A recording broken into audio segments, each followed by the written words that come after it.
Hello and welcome everybody. This is John of an African writer artist again with Twamaka Ademi, episode 3. Yes, I've been away for some time, but I have a very good excuse for that.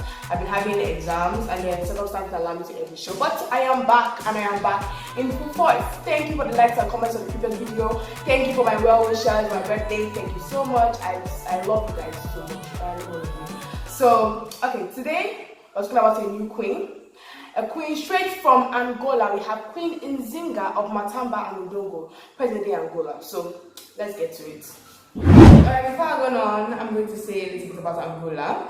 It's a very beautiful country in Central Africa, or you can also say it's in Southern Africa. I hear that tourism there is amazing. I mean, it's very beautiful. The night sceneries is beautiful. Then their food, I hear it's also very highly influenced by Portuguese cuisine, but I know that their food is amazing.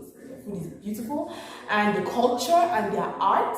Their major language is Portuguese, though they also speak Bantu languages and Niger Congo languages. That is their local languages. Okay, very nice place to visit. And tourism. I just like beautiful countries, amazing. So let's get to our queen. Right. So Queen Nzinga was born in 1583 at a time where Atlantic slave trade was really booming, and local chiefs in the villages of Africa were involved in either slave raiding, recruiting slaves, and all the rest. And they were remunerated with gifts such as mirrors, wine, guns, and other material things. You know, those times people are very petty. You get.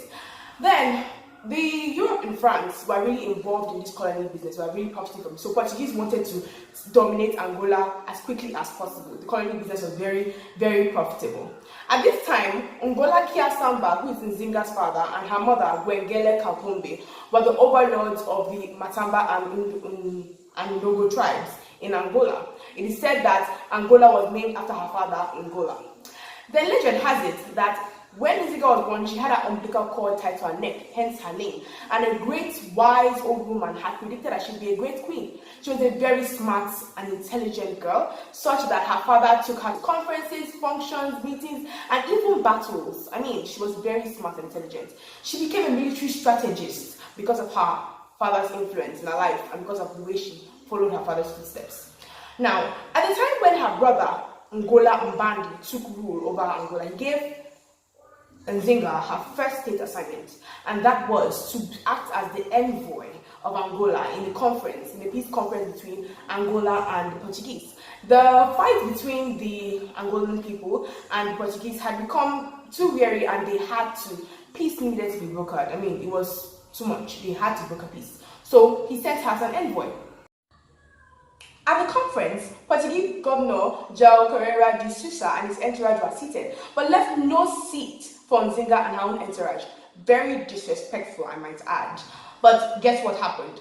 Nzinga's maids rolled out a mat for her, and one of her male servants bent down over his back to form a human bench, which she sat on. Talk about power. I mean, powerful queens right there. So this marveled the Portuguese people, and they were very impressed. This also gave her credit, and she won a great deal at the conference. I mean, she was very smart. This also, and the fact that because of the influence of her father, she could speak Portuguese fluently, and she could write as well. So this gave her an upper hand at the conference, and she did very well and got the deal. But now, time for the backlash. You know, in every story, there must be a time where somebody betrays somebody and this and that.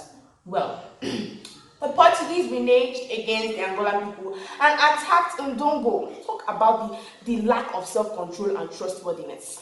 Well, in this attack, her brother Mbandi died, and so did her son, and she became the queen, although not by popular support because she was a woman, and people even insinuated that she was the one that killed her brother and her son. Can you imagine? She became king and led her people to fight the Portuguese. She defeated the Portuguese and repelled their onslaught at Ndongo several times. However, in 1625, she was defeated herself and moved behind the mountains at Matamba.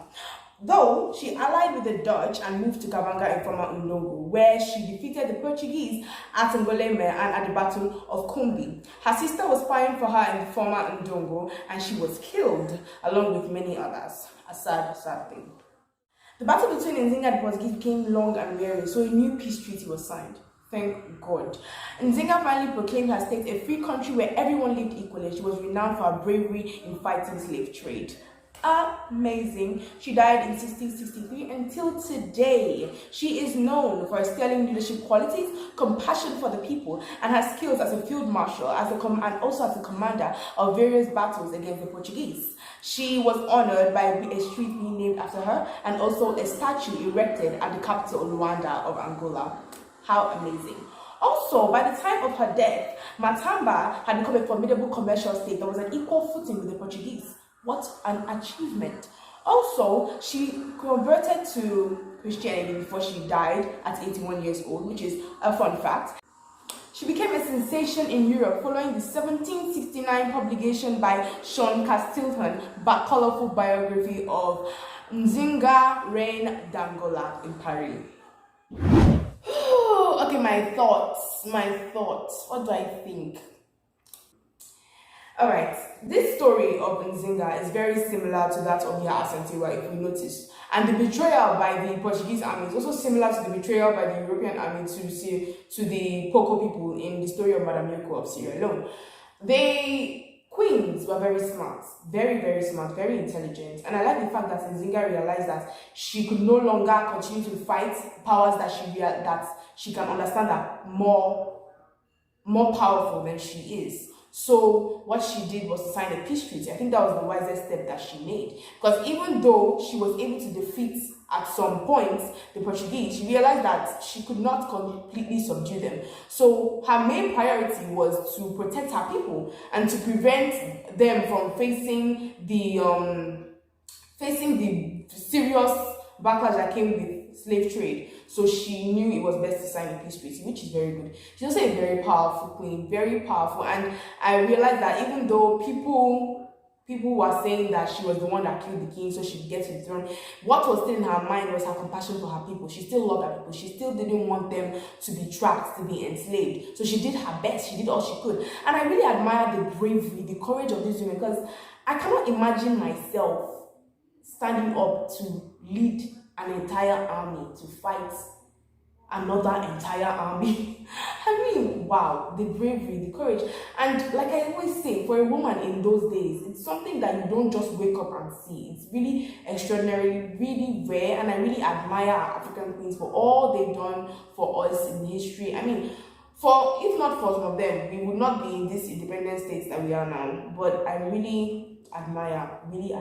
Nzinga is one of the queens, one of the major African queens that's responsible for our freedom as we see it now in Africa, and I really admire her for that. That's amazing. Very amazing.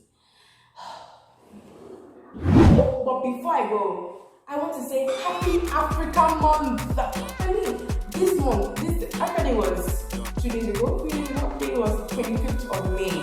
Yes, I really love Africa Month. I love the display of our culture, our language, our food, our everything, and it is so beautiful. So I wish you a very beautiful Africa Month. I hope you enjoy your Africa Month, and I hope you eat a lot of jollof rice, and a lot of fufu, and a lot of soup, and I just wish you a beautiful month. This is a very nice month. I mean, this month is Africa Month. This month is Children's Day month. This month is also the month of my birthday, so this is a very nice month.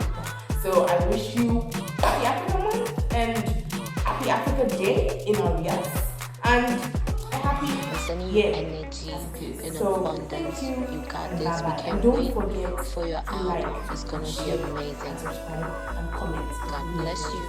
Thank you so much. I got you. Bye. Easy.